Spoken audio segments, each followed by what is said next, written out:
Duduk. Dan ini akan biar Ustaz terangkan ini ya, mana tahu bisa kita dua pelajaran hari ini.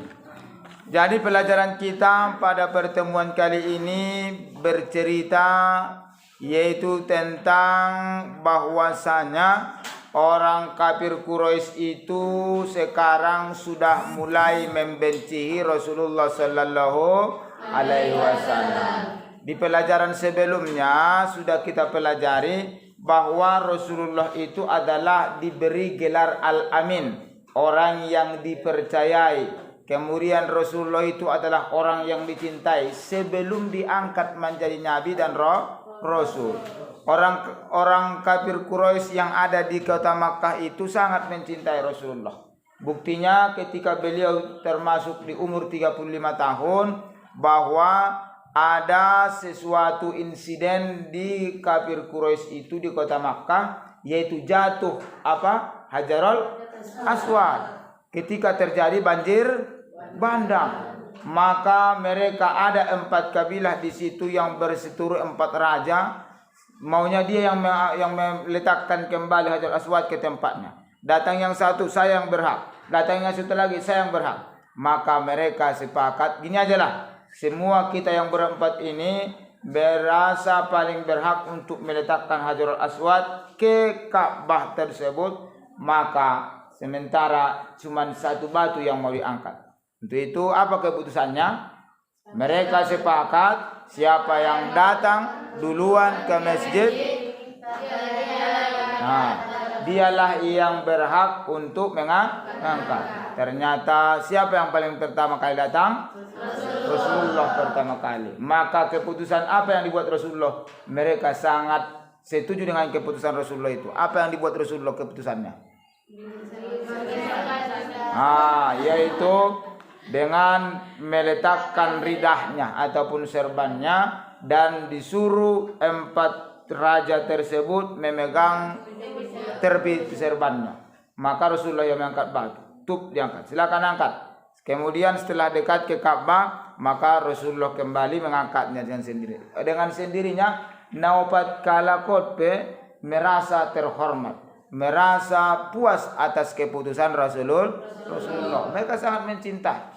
Kemudian mereka sangat mempercayai Rasulullah. Tapi setelah diangkat menjadi nabi dan rasul, berapa umur Rasulullah diangkat menjadi nabi dan rasul? 40 tahun. Maka setelah turun wahyu di mana? Di gua apa? Di gua Hira turun wahyu. Maka disuruhlah Rasulullah dakwah secara sembunyi. Berapa macamkah strategi Rasulullah dalam menjalankan ataupun berdakwah menyiarkan Islam itu? 2. Pertama dakwatus sir. Yang kedua yaitu pertama dakwah secara sembunyi. Dan yang kedua dakwah secara terang-terangan. Jadi kenapa Rasulullah dikatakan ataupun diperintahkan Rasulullah dakwah secara sembunyi-sembunyi? Karena takut sergapan orang kafir Quraisy. Kenapa disergap Rasulullah? Karena mereka belum pernah mendengar hal-hal yang akan mau disampaikan Rasulullah. Sehingga dakwah secara rahasia. Bagaimana cara Rasulullah dakwah secara rahasia tersebut? Yaitu mengajak orang-orang yang dipercayai Rasulullah. Termasuk diajaknya adalah istrinya, yaitu Khadijah. Kemudian diajaknya kawan karibnya seperti Abu Bakar. Diajaknya anak-anak yang dekat sama dia, yaitu Ali bin Abi Thalib. Jadi dakwah secara sembunyi-sembunyi. Saya tahu lupa buah-buah dah. Ulang bersifat buah-buah. Tai sampai dakwah. Itulah dakwah berantai namanya. Mengajak orang-orang terdekat. Maka setelah berapa tahunkah dakwah secara sembunyi-sembunyi dilaksanakan Rasulullah? 3 tahun berlalu dakwah secara sembunyi-sembunyi ini yang dilakukan Rasulullah. Maka banyaklah orang kafir Quraisy yang masuk Islam. Secara diam-diam kota tenang ataupun kota Makkah itu nampaknya tenang. Tidak ada gejolak. Tapi tidak ada sesuatu. Rupanya secara diam-diam banyak tadi orang-orang kafir Quraisy itu yang sudah masuk agama Islam. Maka selama 3 tahun itu secara diam-diam ajak face to face ataupun door to door Rasulullah, yaitu secara rahasia. Siapa kira-kira yang bisa dipegang omongannya, siapa kira-kira yang percaya dengan secara sembunyi-sembunyi dakwah Rasulullah, maka masuk Islam. Tanpa sepengetahuan orang banyak, sudah banyak manusia itu di kota Makkah tersebut yang beriman kepada Allah dan Rasul. Maka setelah kuat pondasi, setelah banyak Rasul yang mempercayai Rasulullah, maka 3 tahun lamanya disuruhlah Rasulullah berdakwah secara terang-terangan. Apa firman Allah yang menyuruh Rasulullah untuk dakwah secara terang-terangan? Fasda bima tu'maru. Artinya apa?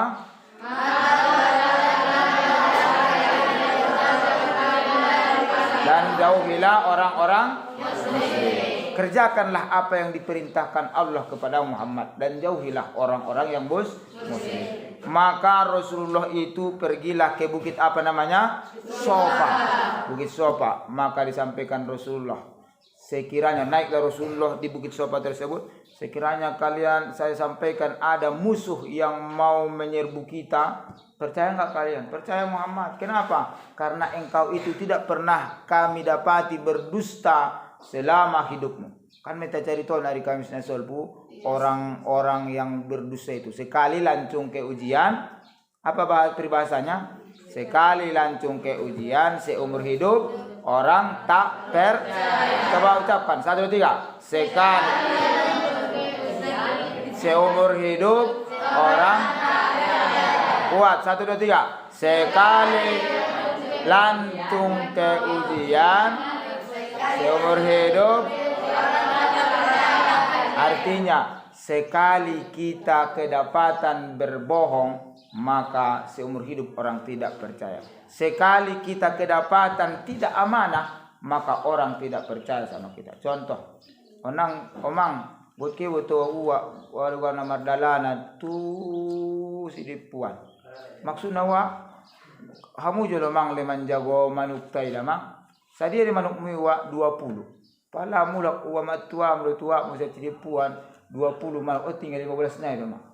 Media manuk tai mang 5. Mina butuh rupanya nama pesta pora dua lezi nama koyoknya di masih itu.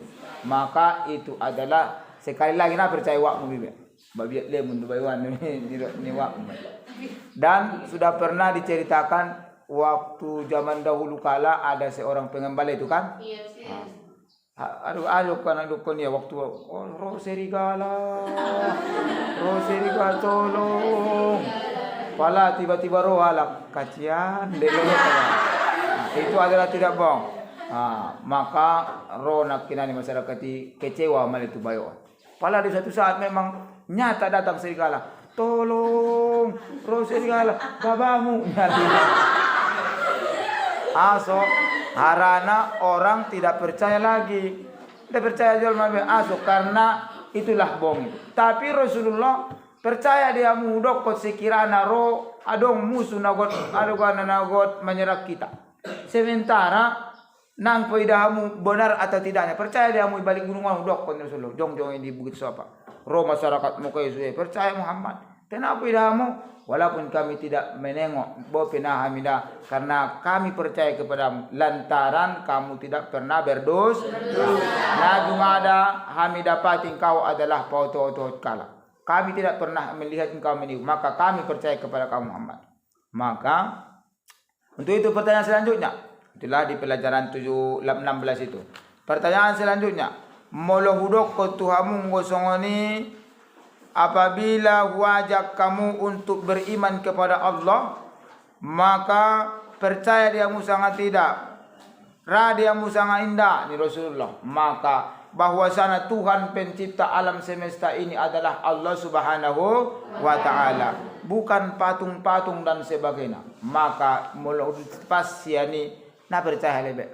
Ni Muhammad percaya dia muna menciptakan dunia seisinya adalah yaitu orang-orang Allah Subhanahu wa taala. Maka di sisi saja mulai Roma Abu Bakar. Ni Muhammad yang merokok ni Abu Lahab, iya betul. Maka roh Abu Lahab, Muhammad utusan amat tua bahwasanya mencipta maka marte hutangmu. Tabbalaka yo kejauhan. Tabbalaka ya Muhammad. Celakalah engkau wahai Muhammad. Maka turunlah firman ataupun surat Al-Lahab. Tabbat yada abi lahabin wa tabba.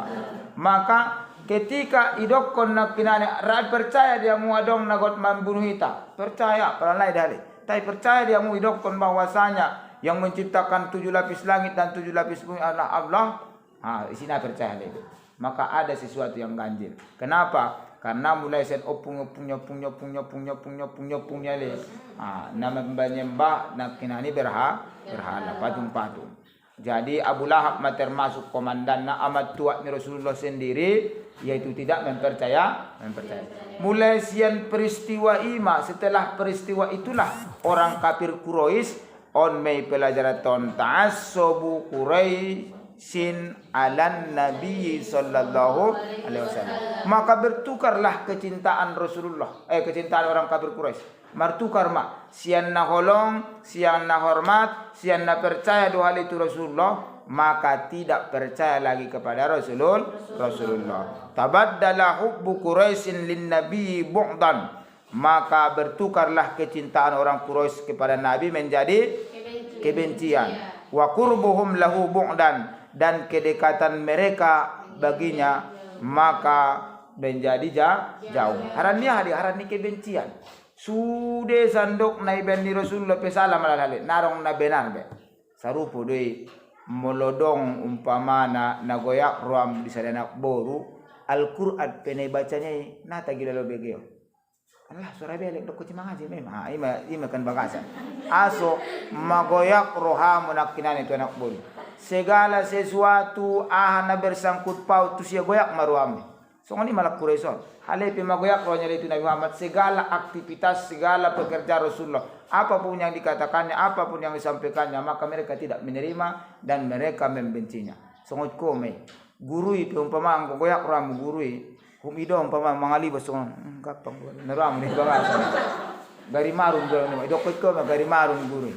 Makanya amang syarat-syarat pertama so masuk ilmu Somomola lo dapat ilmu, syarat pertama adalah cintai dulu gurunya.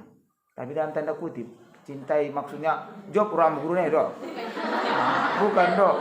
Kalau konistati cintai guru berarti pacaran madanya. Bukan seperti jauh panggang dari api, bukan itu. Maksudnya senangi dulu gurunya. Maksudnya job ram, godung job ram gurune pelajaran nepe namun lalu dapat. Tenggo magoyak kumanyar ram tuguri tulisan nepe, tulisan cakar ayam lalu, kemudian parjilbab nepe loak lalu dan sebagainya. Sude goyak. Makanya apabila maduk songoni nang jangan harap dapat ko keberkahan na menuntut ilmu, jangan harap dapat ko ilmu. Makanya Al-Qur'an pesugari baca ya nang bidong artinya lalu goyak orang. Sugari jangankan maju Al-Qur'an ne. Jangankan maju lo pamana kata-katanya. Indegene sugari, adong umpamana marlambis kamu tidak cakapan, pala tiba-tiba dok kondongan mi, do indegene siya do onim, ilai gak kamu nimso ilai idaw manuk nialak siya haran na sumar sipak kulingan yamu, hatong ipotong iya ho, kalau na PDKT tu bayo pala ro iya itekong iya pas ditekongani ayun na hale jadian. Maka sudah aktivitas anak juga orang mau kebencian di bagasa. Maka biar ada mangusungoni akhirnya sudah manuknya lebih, do manuk siapa irambatku di mesin goyak orang. Jadi tarsongoni manakinan seluruh aktivitas apapun pekerjaan Rasulullah, maka orang kafir Quraisy itu tidak terima ataupun tidak suka melihat itu.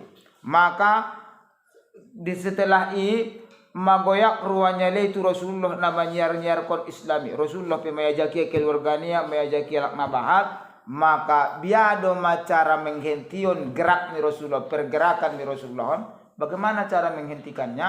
Maka pigilah orang-orang kafir Quraisy ini kepada Abu Thalib. Kenapa kepada Abu Thalib? Karena sejak berapa tahun Rasulullah diasuh Abu Thalib? Umur berapa Rasulullah? 8. Setelah wafat kakeknya. Setelah wafat kakeknya maka pengasuhan itu berpindah kepada Abu Thalib. Jadi Abu Thalib ini adalah keturunan Abdul Muthalib. Siapa Abdul Muthalib? Abdul Muthalib itu adalah di samping sebagai kakek Rasulullah, bahwasanya Abdul Muthalib itu adalah orang yang terpandang di kota Makkah. Orang yang terpandang di kota Makkah. Beteng, kemudian nakinani penjaga Ka'bah, mania kunci Ka'bah adalah Abu Thalib. Pokoknya ketur saru-saru tanah panusunan bulung mai. Yung ada di sada carito, yung ada di sada riwayat benar atau tidaknya kita ambil hikmahnya. Yung ada di sada riwayat carito on guru ni Ustaz. Along mada sada bayo irih tu Abdul Muthalib. Ada seorang bayo yang iri kepada Abdul Muthalib. Kenapa? Karena kekuasaannya, karena kekayaannya dan sebagainya. Maka di suatu saat datanglah seorang pemuda ini. Abdul Muthalib, saya dengar kami itu adalah orang yang paling jago, orang yang paling kuat, orang yang paling hebat dalam berkelahi. Emangnya kenapa? Masalah buat lo, kata Abdul Muthalib. Masalah dong. Ngapain emang? Maksud mulang. Senari Abdul Muthalib uuji jolo nak kinani opung sanga sondi do kehebatan ni. Opung atong ni. Ang uji jolo sanga sondi opung Abdul Muthalib kehebatan ni. Diuji songon dia aw nongan mamato bang anakot marbada beru aku. Ndak kon ma salamanon dio mana aruan na guar ni na betingi. Dio ma napa di salamanon guar na paling beteng marbada. O supinda jo tu apa kon eta tes do. Aw nongan nang na marbada ro aku dani si Abu Thalib. Abdul Muthalib. Aw mamato bang ndak tu si ro aku be. Bok tu si do asu kon mait kita nya. Ngorsoni da aruan na panggilan apa la bibe. So dia yo umarten juna. Bo masih dak-dakan. Masih dak-dakan. Anggo masih tenjuan iparten dak-danak deui. Busung ti yo musi yo pungapil mo ti parten juna. Hode pa jolo manenju aw salo jamu, dung lo jaw ngona pa ya kau baru aw manenju. Atau aw pa jolo manenju ngo pa ya potong mati di sini pulon. Ide bilion mo. Hode pa jolo manenju aw salo jamu sampai lo jaw anggona tumbang aw tunggui dok mangaku lo jaw baru arwa manenju. Roba yon kesempatan niya. Aw pa jolo manenju ngusoni ya. Bo silakan ya Abdul Muthalib. Pilih bahasa ini gyud. Ibayan bayon manakinani jurus segala jurus. Mulai do jurus elang, saru-saru tanah, jurus harimau, terakhir jurus katak menahan nafsu. Itu jurus katak menahan nafsu. Kemudian sehingga itenjuye sanga songon dia humar geser saut pesautik na margeser Abdul Muthalib. Sementara mulai habis kekuatan. Biar ada yang ngasoni poso-poso musuhnya panenjimu songon na mga krongit ulah pagoko dia Muthalib. Pagoko yang nabi sabi nanggi bisa gopung. So kasenari musuhnya na tumbak ko ado manggileran na. Manyora mau pung na. Ndalong perjanjian kinani. Dia menenju. Maka diangkat dia madanakan. Dong anu majuk yang kaya begitu tuh nia. Sa pandokon ni parbuka kisay nagita na pangabukon ni Abu Thalib Abdul Muthalib pigicatan sopa de pimangil panama siya salo sa pimangil baru madabu danakon tarsong ni beteng ni si Abdul Muthalib sopa de pe mangirup panamas baru madabu ida hanan de hiperbola de maksudnya de menyangat-nyangatkan cerita. Yang penting adalah itu pernah dites tadi Abdul Muthalib. Jadi intinya Abdul Muthalib itu adalah anaknya Abu Thalib. Kekuatan Abdul Muthalib ini turun kepada anaknya yang bernama Abu Thalib. Itu adalah seorang pengasuh Rasulullah. Uwak ni Rasulullah. Amat tua ni Rasulullah Imam Abdul Muthalib. Abu Thalib. Maka mula langsung nakau langsung orang kafir Quraisy itu langsung mencegah tadi siapa? Rasulullah. Maka mereka segan kepada Abu Thalib. Nah mungkin deh harannya untuk menjaga harkat martabat ni si Abu Thalib segan ilaga sarupo di umpamana ariwana ada seorang na terpandang di hutai adong na terpandang di hutai sangat pisikulaton mah umpamana na kinali barang mau hamu mangalanggar kamu umpamana manakko sabun sangat manakko solop ndudihaan di gua na di masuditan maka tu ustad holil na kinali ruha laki Harana aso, harana dihormati Allah Ustaz. Enggak langsung pupak kali kamu. Langsung pamana terdapat kemana aku pupak. Enggak. Pertama, yo barat Ustaz Khalil. Aso, harana Ustaz Khalil manakinani nama ngasuh kita di son. Sehingga dihormati Allah depe ya, dianggap kalau Ustaz Khalil, maka on prosedurna, tugurunan do pajoloro. Jadi Rasulullah pihak orang-orang kafir Quraisy itu seperti itu. Mereka segan kepada Abu Talib. Maka datang mereka kepada Abu Talib. Biada maramu carana, wahai Abu Talib. Biarlah itu anak adikmu itu, anak mianggitmi si Abdullahi nama gua si Muhammad itu menyiarkan agama Islam. Mengatakan ada Tuhan baru selain Lata, Uzza, Manat, Jibti, Togut. Ada yang harus kita sembah. Ada pencipta dunia ini dan 7 lapis langit, 7 lapis bumi. Ada penciptanya. Siapa katanya? Allah Subhanahu wa Ta'ala. Maka maksudnya tolong jolo larang, tolong dulu cegah anak daripada saudaramu itu. Tolong dulu cegah supaya dia tidak menyiarkan Islam, dia tidak mencelah Tuhan-Tuhan kami, tidak menyesatkan apa yang disembah ayah-ayah kami. Wa tadlili abaihim, yaitu supaya ia jangan mencela Tuhan-Tuhan mereka. Jadi itulah tadi pelajaran kita yang ke-18 ini. Yaitu mereka intinya adalah bahwasana sejak Rasulullah menyiarkan agama Islam melalui apa tadi dakwah secara terang-terangan, maka sejak itulah bergantilah kecintaan orang kafir Quraisy menjadi benci, kedekatan mereka, keakraban mereka, silaturahmi mereka menjadi jauh. Kemudian apapun aktivitas Rasulullah semakin dibencihi mereka. Maka semakin tersebarlah Islam.